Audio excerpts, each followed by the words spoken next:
Madam, ladies and gentlemen, can we please have your full and undivided attention, please? It's time for the speeches. Please put your hands together. Father Hugh. Louder, louder,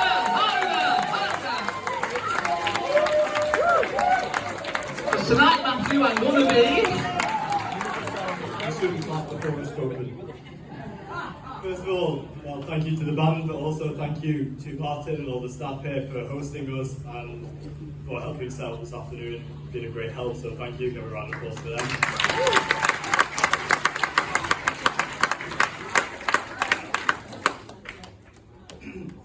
Now, when you're in seminary, you very often get told that whenever you go on placement as a seminarian, or as a deacon, or as a curate, you can learn a lot from the parish priest, both the good and the bad,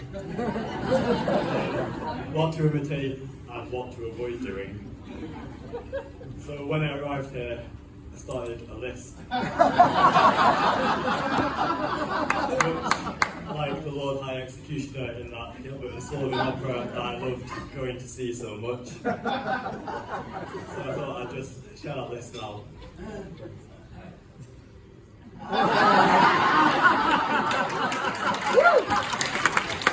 you can see, I've had a lot of space, but in the end, the only thing you've actually written on here is no Gilbert and Sullivan trips. So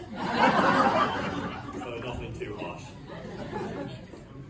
On a serious note, I remember, in fact, I was just telling the story to one of the priests there about when the Archbishop told me I was coming here. I won't do my impression of the Archbishop, not with so many people around. But in his usual manner, he told me, "It's you're going to Wigan, aren't you? Yeah. You've got a good parish priest, you'll be alright."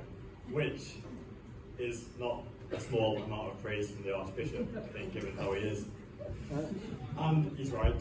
I think, in a sense, it's a bit weird that I'm up here giving this speech, since I'm probably the most recent arrival in the parish.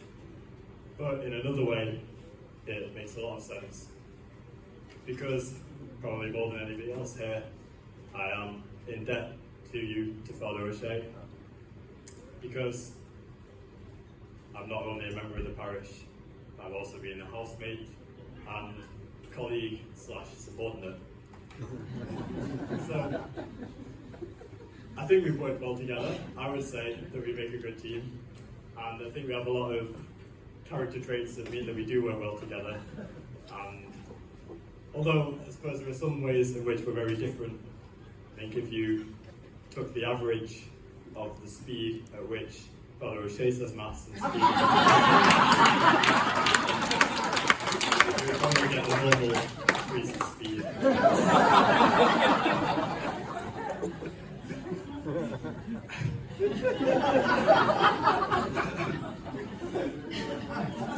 Yeah, so I just want to say a personal thank you from me, just for welcoming me to your home and living with me, for teaching me all the hundreds of little things that a new priest has to learn, and for being patient, when I make mistakes, or also all the little habits that I'm sure I have that may be difficult to live with. So thank you for that from me. But more importantly, thank you from the whole parish. It's the job that's fallen to me to thank you. I'm sure if all the parishioners were up here, they'd be wanting to thank you, as I'm sure you've heard from them yourself, for the prayerful way in which you do say Mass and celebrate the sacraments.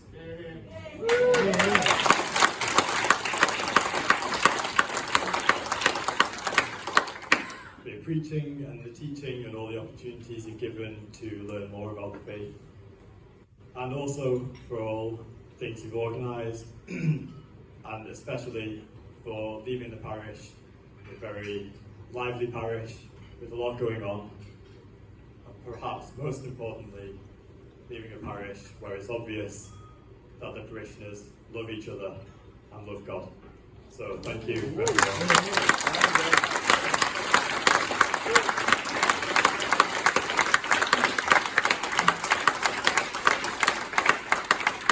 Now, we've got a couple of gifts to present. So I'd like to come up to the front. And Josh has a cheque the collection we've made, we've collected £2,500.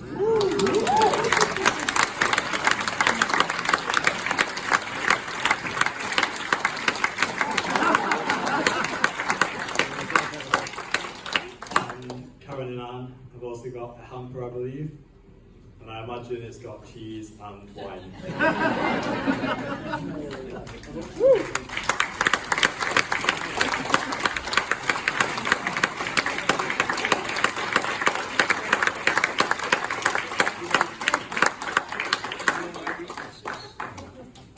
Thank you.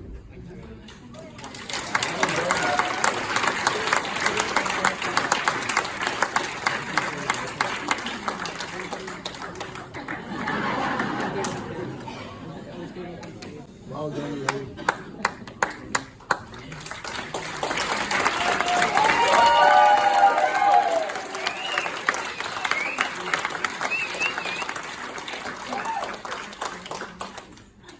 Thank you very much indeed.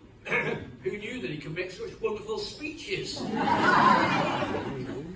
it's lovely to see you all here this evening, especially thanks for all those who've organised this evening and to all of you for coming out on a night like tonight. I was convinced that nobody would come because the weather's been so bad this week.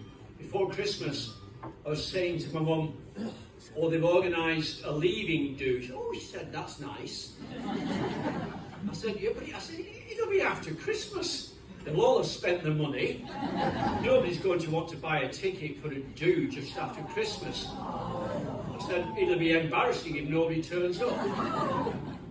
So it's wonderful to see so many of you here. It is a family celebration. Today I was writing something for the newsletter this weekend, saying 7 years doesn't sound very long really, but a lot has happened in the past 7 years.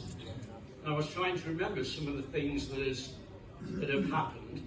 When I arrived 7 years ago, St. Patrick's had just escaped being closed. Thanks be to Almighty God, St. Patrick's was saved. And then, very shortly after that, we had the bicentenary of St. John's and St. Mary's. We had all that year of celebrations. And then we had COVID. You all remember that. Remember when the church was all taped up with yellow and black tape, and the church looked like a crime scene. And then over the years we've had some wonderful, wonderful pilgrimages to Rome and Lourdes and Holywell, Ladywell, York. We've had so many marvellous trips and concerts, social events, processions, oratory, loads and loads of different events, which have all been a great joy to take part in. The last year has been especially blessed with the arrival of Father Hugh.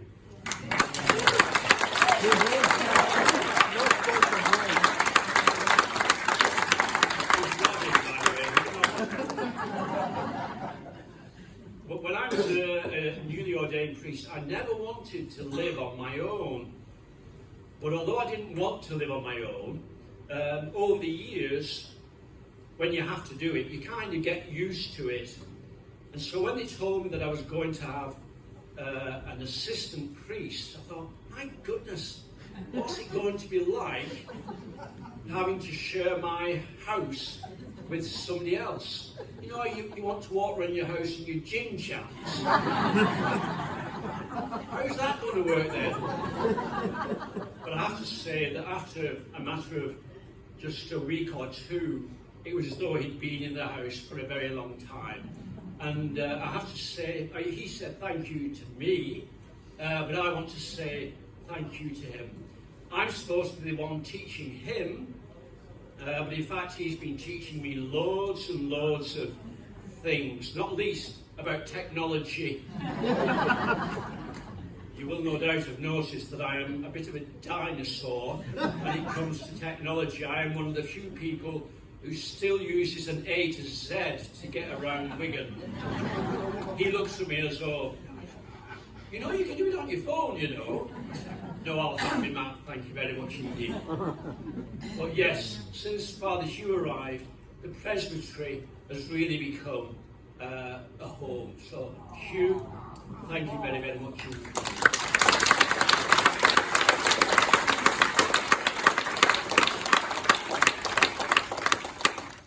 So thanks for coming. This evening is really a celebration of the parish. I don't know how you feel about the parish, but when I come together with my parishioners on various occasions, I always feel it feels like a family. And that is a wonderful thing. A Christian family, a Christian community that knows how to pray, knows how to fast, knows how to go on pilgrimage, and knows how to celebrate. That's a real Catholic parish. So enjoy the rest of the evening. I'm not gone just yet. I'm here till Sunday, and I hope you have a lovely, lovely time tonight. Thanks for all your wonderful gifts and cards. Sunday evening I'll be going home to Mum, and I will sit there in my mum's house with a glass of wine, and I'll sit and read all your lovely cards. So thank you very much indeed.